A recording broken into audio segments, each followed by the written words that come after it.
Naqraw minn Ġwanni, kapitlu 15, parti mid-diskors ta' Ġesu lejlet il-passjoni tiegħu fejn l-dixxipli jgħidulhom hekk. Jien għaddili għal-vera u missieri u l-bidwi. Kull żarġun fija li ma jipproduċix frott ineħħih u kull żarġun li jipproduċi l-frott jiżbru sabiex jipproduċi iżjed frott. Intom notfa diġà minħabba l-kelma li għedtilkom. Ibqgħu fija u jiena fikom. Bħalma ż-żarġun ma jistax jipproduċi frott minnu nnifsu jekk ma jibqax fid-djelja, hekk lanqas intom jekk ma tibqgħux fija. Jien u d-djelja, intom is-sraġen. Min jibqa' fija u jiena fih, dan jipproduċi ħafna frott. Għax mingħajri ma tistgħu tagħmlu xejn affattu. Jekk xi ħadd ma jibqax fija jintrema barra bħaż-żarġun u jinxef. U jiġbruhom u jixħtuhom fin-nar u jinħarqu. Jekk tibqgħu fija u kliemi jibqa' fikom, issupplikaw kwalunkwe ħaġa li tridu u se ssirilkom. B'dan huwa glorifikat missieri li tipproduċu ħafna frott u hekk tagħtu prova li intom dixxipli tiegħi. Bħalma ħabbni l-missier jien ukoll ħabbejtkom. Ibqgħu fl-imħabba tiegħi. Jekk iżommu l-kmandamenti tiegħi se tibqgħu fl-imħabba tiegħi, bħalma jien żammejt il-kmandamenti ta' missieri u nibqa' fl-imħabba tiegħu. Qedtilkom dal-ħwejjeġ sabiex il-ferħ tiegħi ikun fikom u biex il-ferħ tagħkom ikun mimli. Dan huwa l-kmandament tiegħi li tħobbu xulxin bħalma ħabbejtkom jien. Amen. Missier Asmawiet, grazzi tal-inti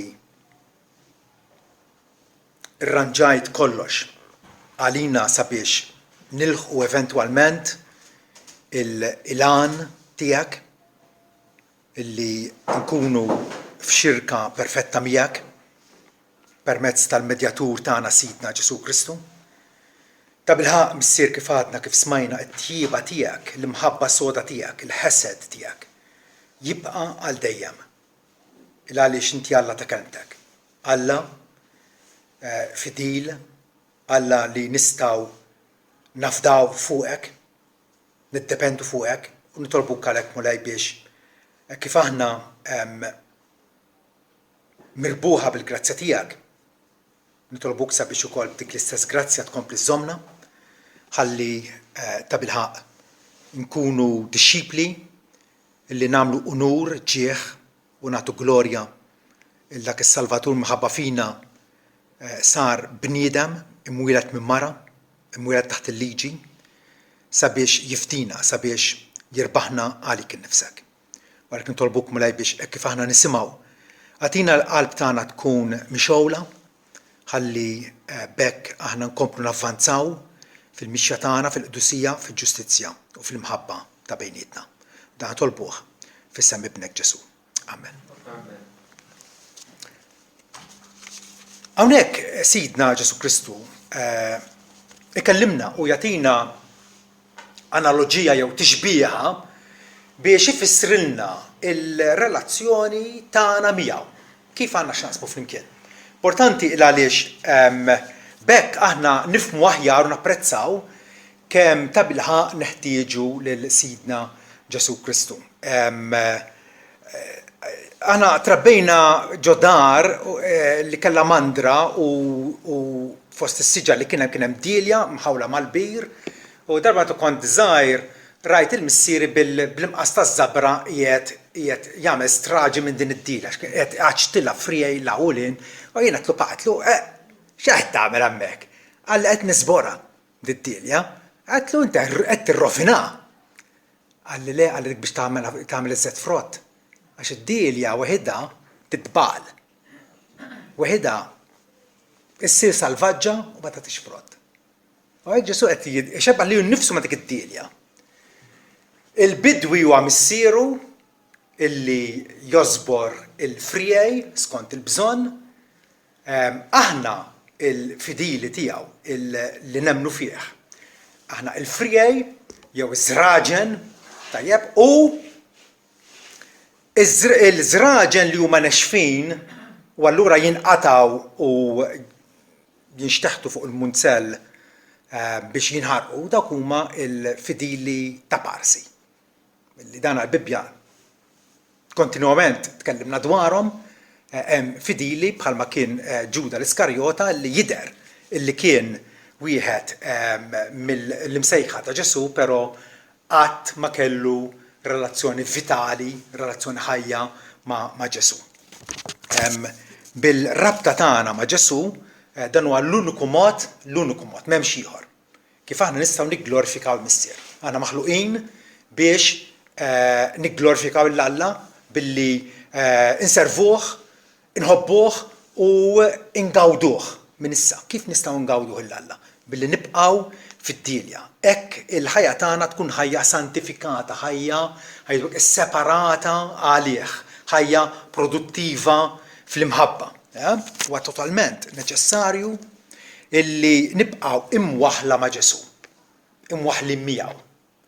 Is-sejħa u l-missjoni tagħna bħala friej hija dipendenti assolutament fuqu. Wieħed mill-żbalji kbar li wieħed jista' jagħmel hija li jiena emmint Ġesu però issa nista' infendi waħdi. Nista' ngħaddi l-qudiem, forsi b'daqsxejn għajnuna minn għandu imma prattikament jiena autosuffiċjenti. Le. Ġesu jaqtalna ż-żarda hawnhekk jagħmlilna ċarissima mi jibqa' fija u jiena fih dan jipproduċi ħafna frott għax mingħajri ma tistgħu tagħmlu xejn affattu. U hemm ċerta enfasi hemmhekk. Ma jista' jagħmel xejn affattu, jien ma stax nifhem. Dawk in-nies li jgħidu illi tista' inti bir-rieda ħielsa tiegħek temmem f'Ġesu meta trid u meta jfettillek. Meta għadek mitluf, mejjed fil-ħtijiet u fid-dnubiet tiegħek. Ġesu qed jgħid lid-dixxipli tiegħu dawk li huma diġà funjoni miegħu, dawk li diġà huma relatati miegħu, mingħajri avolja intom dixxipli, ma tistgħu tagħmlu xejn affattu. Hija stampa ta' dipendenza totali. Immaġinak, ta' fera tajba mid-dilja, tajjeb, issepara imqar pulzir wieħed minn dik id-dilja. X'jiġri dak il-fera eventwalment tinxef ma tipproduċi ebda frott. Ġesu hawnhekk jenfasizza l-inabbiltà totali tal-midneb. Aħna midnbin salvati bil-grazzja tal-Alla. Alla jiddikjarana qaddisin, aħna realment qaddisin. Kif se nuru realment illi aħna reċipjenti tal-grazzja tal-Alla? Billi nagħtu frott, billi nagħtu ħafna frott. Kif? Billi nibqgħu f'Ġesu. Billi nibqgħu f'Ġesu. Altrimenti id-dinja neċessità assoluta illi huwa Ġesu Kristus Salvatur illi jibda dax-xogħol tal-grazzja fina, ikomplih u jġibu f'maturità. U d-dilja ovvjament teżisti biex tagħti l-frott. Frott tajjeb ta' għeneb fuq il-mejda li wieħed jista' igawdiħu x'vera. Apparti minn din l-unjoni tagħna miegħu bħala bnedmin tad-demm u l-laħam dgħajfa ma nistgħu nagħmlu xejn ta' valur etern. Nistgħu nimpressjonaw forsi l-ħadd ieħor bil-reliġjożità tagħna, però ma jkunx ta' valur etern.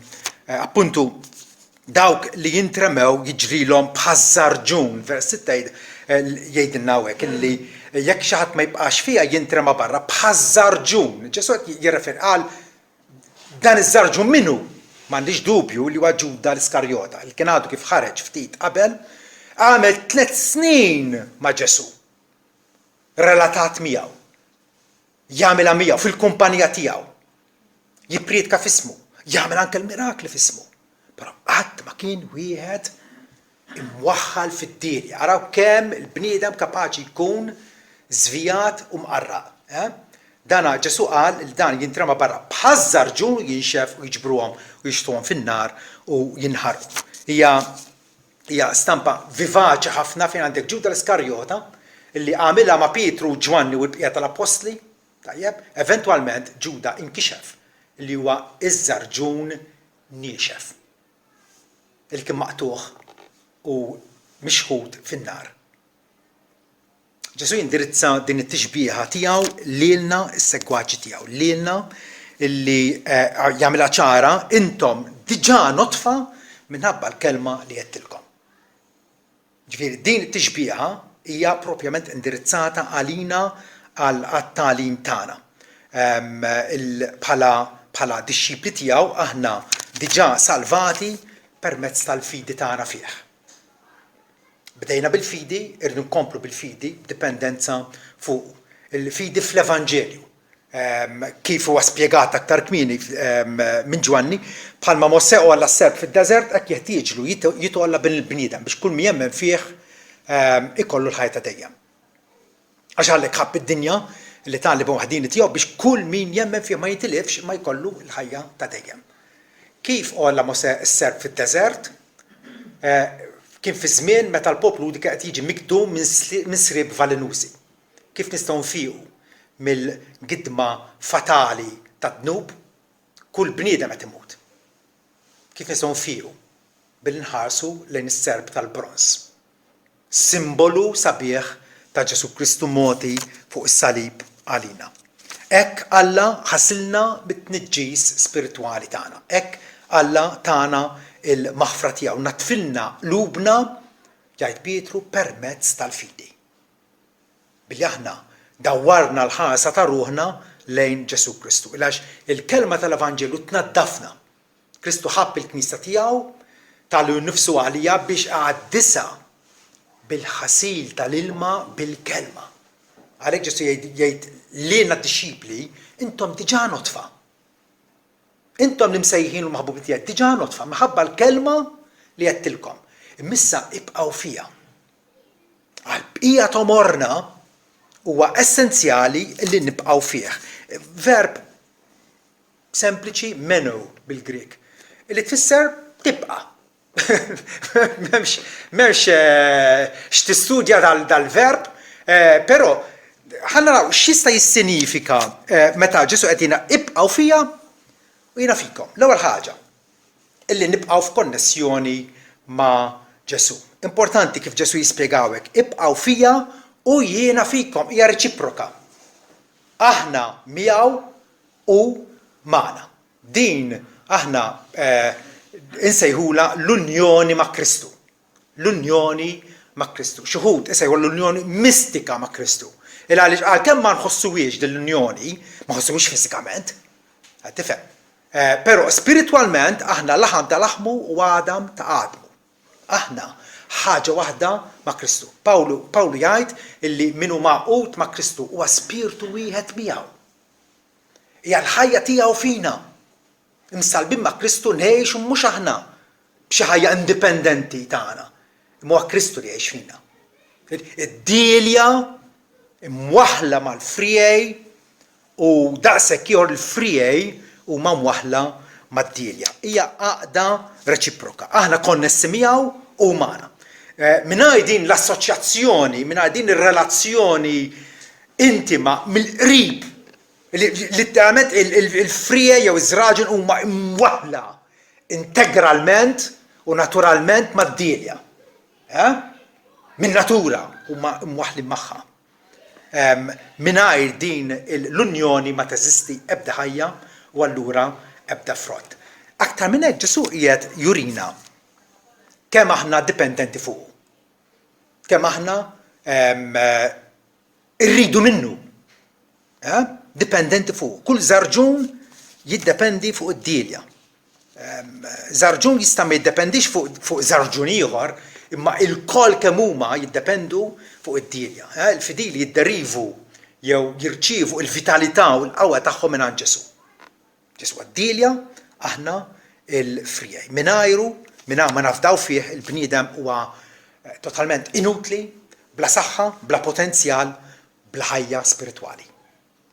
Jista' jgħid ikun qed igiddeb direttament iżidna Ġesu Kristu.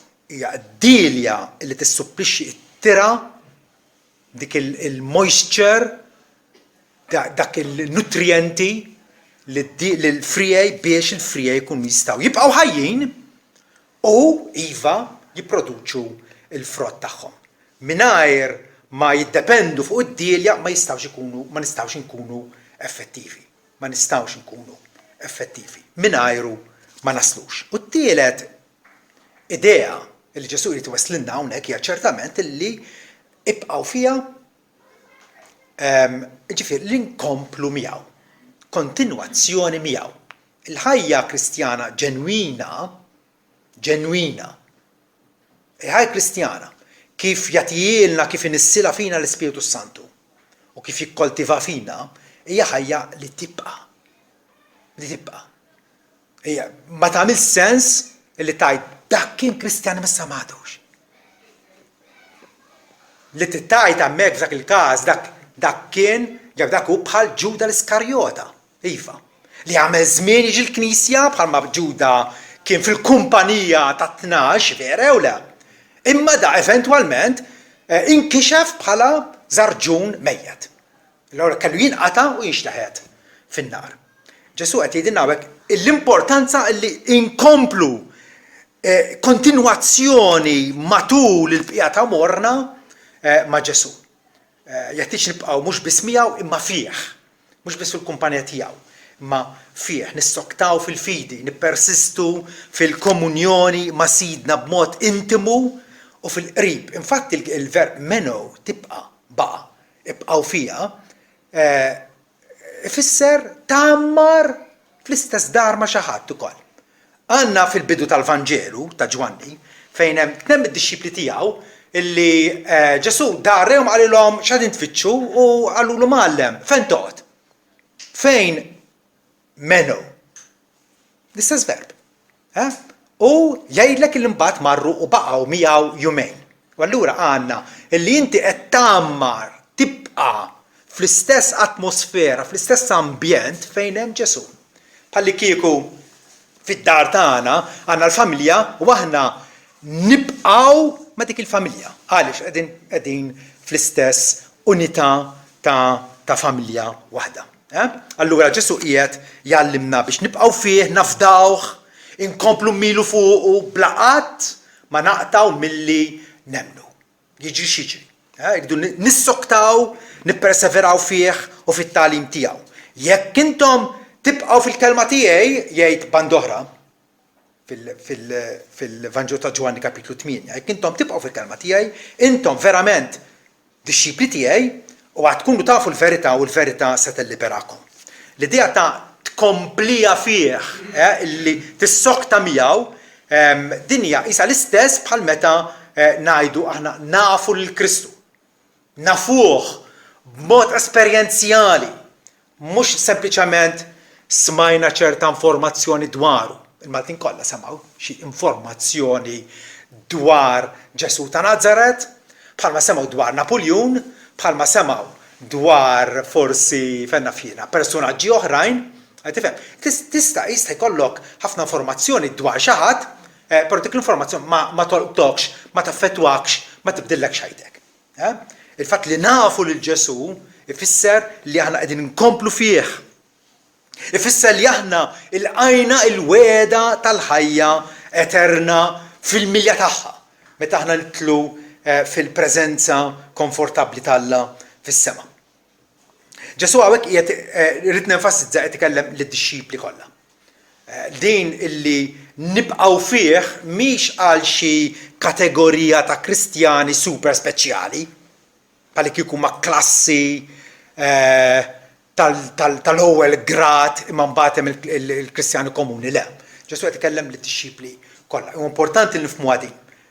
Ġesu qiegħed hawnhekk jindirizza lil dawk kollha li jafuh. Il-dawk kollha li rrikorrew għandu sabiex min għandu jirċievu ħajja eterna. Bħal fidi il-fatt li aħna nibqgħu fih hija realtà li tkompli u hija realtà li tot għad-dixxipli kollha kemm huma. Dixxipli kollha illi jgħixu u jikbru fih. Issa Ġesu jalludi għal fatt illi missieru għall-bidwi u x'jagħmel ix-xogħol tal-bidwi, għandu l-imqas taż-żabra jew hemm min juża biċċa għodda oħra li jgħidu l-arronka, isa ganċ misnun Tajjeb, u dawk il-frijej illi jidru sbieħ għax kollha weraq u kollha tgħid wow hawnhekk. Imbagħad imur il-bidwi jifhem. Il-bidwi josbora fil-rebbija, tifhem, u iġiba għarwiena din il-dilja, għarwiena. Qasira, mkitfa, tifhem, 4 frijej żgħarek. U tgħid mamma mija. Imma niftakar missier qal li tistenna sa Settembru u tara. Għax jiena bdejt nipprotestalu. X'in beda jeqrida d-dilja fajnek qed jeqrida. U aħna mhux hekk jiġrilna wkoll. Il-bidwi jaref li jaf xogħlu alla l-missier. Illi jrid illi l-frije jew iż-żraġen tajjeb jipproduċu l-frott. U biex jipproduċu l-frott ħafna drabi jrid josbor. Jaqtalna dawk il-twigs bowla, tifhem, illi jekk ma taqtaħħomx, is-saħħa tad-dilja tmur fihom. Dan ma jipproduċu ebda xniexel tal-għeneb, tifhem, u d-dilja tiftaqar. Imma l-bidwi appuntu josbor qaċċat dawk il-twigs żejda appuntu biex il-frijej jissaħħu, jkunu kapaċi jagħmlu il-frott. Meta nitkellmu dwar id-dixxiplina tal-Alla, meta Alla jiddixxiplinana biex nissieħbu, għajdu li intom, fil-qdusija tiegħu. U Alla dak li jrid minna. Dan huwa l-għan tiegħu li jkollu familja kbira ta' nies qaddisa illi jixbħu lill-ibnu l-kbir Ġesu Kristu. U allura meta josborna, ġifieri meta forsi jibgħatilna xi marda, xi diżappunt kbir, xi frustrazzjoni, tajjeb il-mulej għandu diversi modi kif jitratta individwalment magħna. Tifhem, hemmhekk ma nirribellawx. Ma narfu illi dik ir-ronka tal-bidwi qiegħda taħdem fina biex nipproduċu l-frott. Immaġinaw kif kollha jagħtina ħajja komda, lixja, xi ġrienna nitpaħbħu vera, ma nkun niswew għal xejn. Meta l-missier jibgħatilna dbatijiet, dixxiplini, sfidi, hemmhekk ħanikbru fl-umiltà, fil-paċenzja, fir-relazzjonijiet ta' bejnietna, għax narfu anke ninkoraġġixxu u nwidbu l xulxin kif mixtieq. Issa kif tafu intom il-frijej jew iż-żraġen jagħmlu l-frott kollha kemm jekk huma ħajjin jagħmlu l-frott. Però mhux kollha jagħmlu l-istess ammont ta' frott vera. Jessu anke f'parabola oħra jgħid li ż-żerrija tagħmel 30 darba iżjed, 60, 100 darba iżjed, però l-punt huwa dan li kull fera ħajja tagħmel il-frott. Issa u xftit jew ħafna, Ġesu hawnhekk jgħid li jekk intom tibqgħu fija u kliem jibqa' fikom u tibqgħu f'imħabbti tagħmlu ħafna frott. U dak huwa l-punt kollu ta' din it-tixbiha. Ġesu jrid jgħidilna li meta nibqgħu fih f'intimità close miegħu. Mhux ngħid minn ġurnata l-oħra ta' u lanqas minn siegħa l-oħra. Kontinwament. Hemmhekk li nagħmlu ħafna frott. Meta nitkellmu dwar dik il-persuna ngħidu dak in love. Tifhem, sar ħobb dik ix-xebba. Bil-Malti ngħidu telefaqlu warajha. Vera jew le? Għajdu li intom. Kemm jaħseb matul il-ġurnata meta forsi jkun fuq ix-xogħol jew id-dar waħdu, kemm jaħseb dwar t-tfajla tiegħu? Kollu. Għaliex? He's in love. U dik għandha tkun ir-relazzjoni tagħna ma' Ġesu. Li ħallu l-kelma tiegħu tkompli fina, tarrikkina, nissottomettu għalija, nobduha mill-qalb u bil-ferħ u bl-istess mod ukoll ibqgħu f'imħabbti jgħidilna, ibqgħu f'imħabbti. Bħalma ħabbni l-missier jien ukoll ħabbejtkom, ippruvaw, jekk m'aħniex kapaċi. Imma ippruvaw għal ftit. immaġinaw il-missier kemm iħobb lill-liben bimħabba jgħidu li intom bla qies, bimħabba eterna, bimħabba li ma tinbidilx, bimħabba perfetta, bimħabba inkredibbli minn eternità sa eternità bħal ħabd il-missier. Jien ukoll ħabbejt lilkom. Aħsbu ftit għaxejn hawnhekk.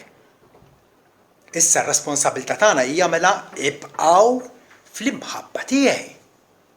Ibqgħu fl-imħabba tiegħi. Meta dik għandek dal-ġuvni illi jħobb titfajla. Tajjeb? U titfajla taf illi jħobba. Kif se tirrispondi? Billi ovvjament tirrispettaħ, tħobbu u tirreċiproka dik l-idea ta' imħabba reċiprokata.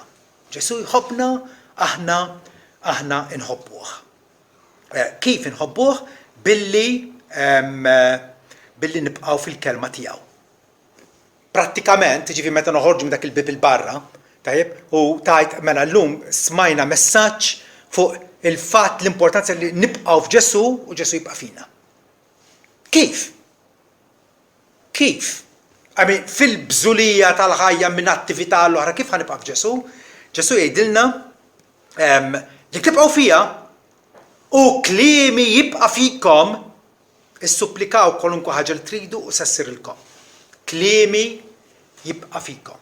Ġesu huwa s-sit, Ġesu huwa l-awtur tal-ħajja eterna li aħna rċivejna, irridu il-kelma tiegħu, it-tagħlim tiegħu, avolja ħafna drabi huwa tagħlim sfidanti u jidher impossibbli, dak il-kliem rridu nożżuh, rridu nersqu lejh bħala n-nutriment, bħala l-ikel neċessarju għar-ruħ tagħna biex ngħaddu l-qudiem.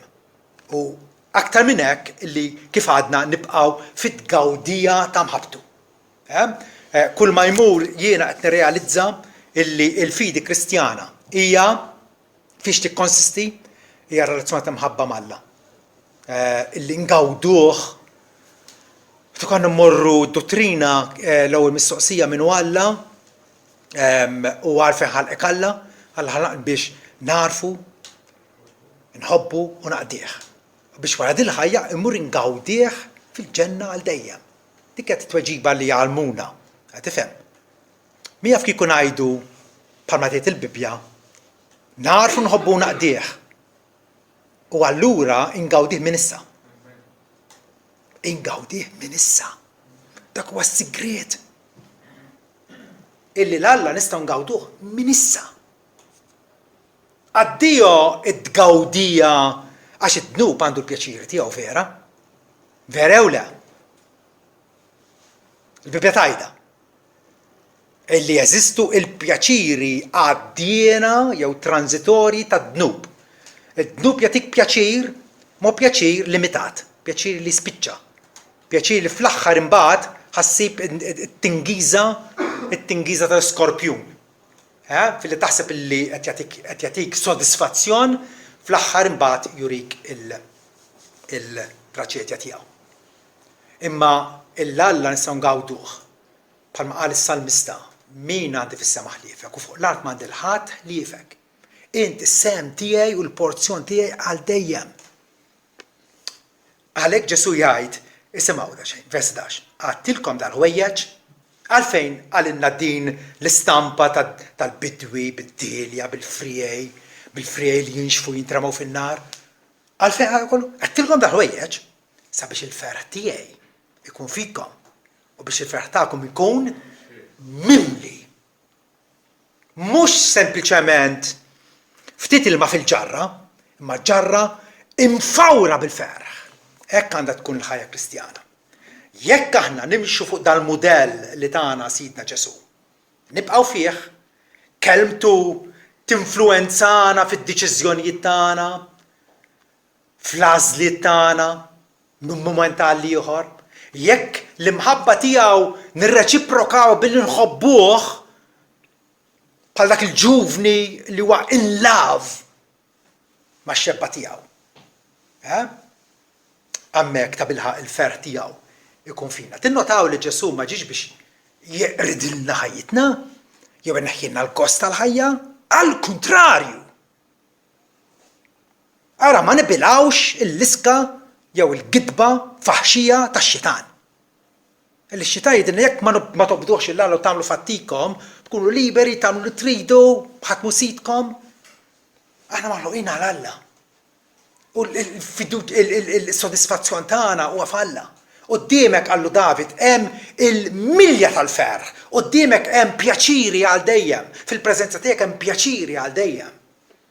Pjaċiri ta' bil-ħaj jissodisfaw. Għalhekk Ġesu jgħid, għedtilkom dal-ħwejjeġ, żommuha qudiemkom din l-istampa. Kemm tiddependu minni, kemm jeħtieġ tkomplu fija, appuntu biex il-ferħ tiegħi, il-ferħ divin, il-ferħ tal-Alla nnifsu jkun fina, tal-Alla l-imbierek jkun fina. Mela l-aħwa, inkomplu fih, inkomplu f'kelmtu, inkomplu f'imħabtu, imħabtu li għandha tlewwen il-ħsibijiet tagħna, tinfluwenza l-azzjonijiet tagħna, tikkontrolla d-diskors tagħna, timmotivana għal dak li aħna it-taħbit tal-imħabba, mhux li għamilt ftit u sodisfajt ruħek. Ġesu jridna li nagħmlu ħafna frott bl-abbondanza, frott il-kannestru nimlewh. Vera? X'inhu frott huwa da? Tafu x'inhu l-frott tal-Ispirtu fina, vera? L-imħabba, il-ferħ, is-sliem, it-tjieba, il-ħlewwa, il-manswetudni, il-fedeltà, il-kontroll fuq nfusna, l-umiltà, nistgħu nkomplu sejrejn. Ħares lejn Ġesu Kristu u tkun taf x'inhu l-frott illi nipproduċu, kapaċi nipproduċu bis-saħħa tal-Ispirtu Santu. Bis-saħħa tal-Ispirtu tiegħu. Meta imħabtu tolqotna, tirbaħna, ħanejt anke tisseduċina għal Alla. Tirbaħna għal Alla. Dik l-imħabba murija fuq is-salib vera, għax Alla ma frankajx li s-sibnu ma taħlina l-kol, tagħna l-aħjar. Meta konna għadna bid-imbin, Kristu mitalina. Alla ma għallix, il-lapazzaw daqxejn, irranġaw daqxejn, għamlu l-konfuskom daqxejn prezentablu qoddimi, un-bat forsi inħobkom.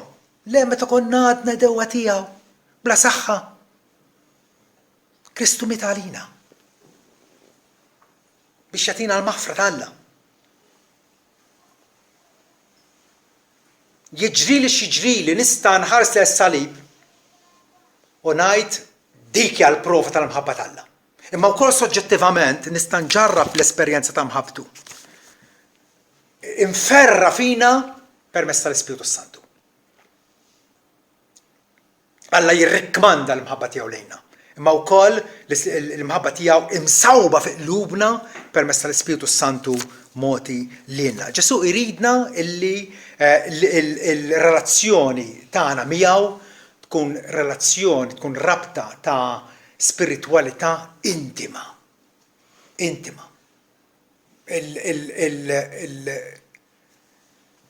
Il-xenarju l-aktar li dejaqna fid-dinja huwa ta' nies Kristjani jew jgħidu ma' Kristjani, però mhumiex igawdu ħilla. Għandhom ħajthom miżerabbli.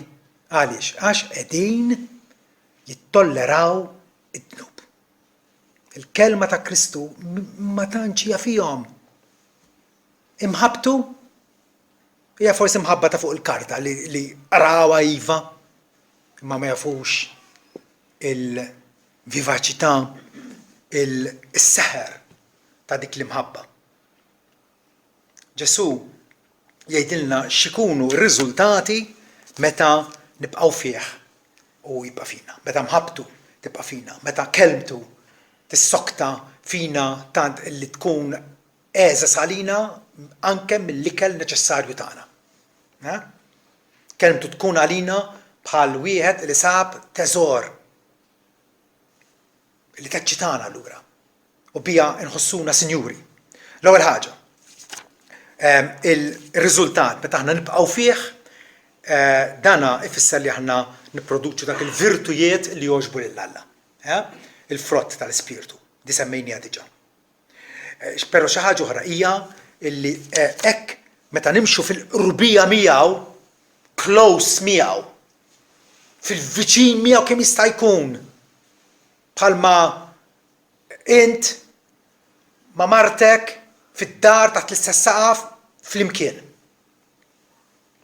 Meta nagħmlu hekk talbna jinstema'. Isimgħu vers 7. Ġesu jgħid jekk tibqgħu fiha u kliemi jibqa' fikom, issupplikaw jew itolbu kwalunkwe ħaġa li tridu u ssirilkom.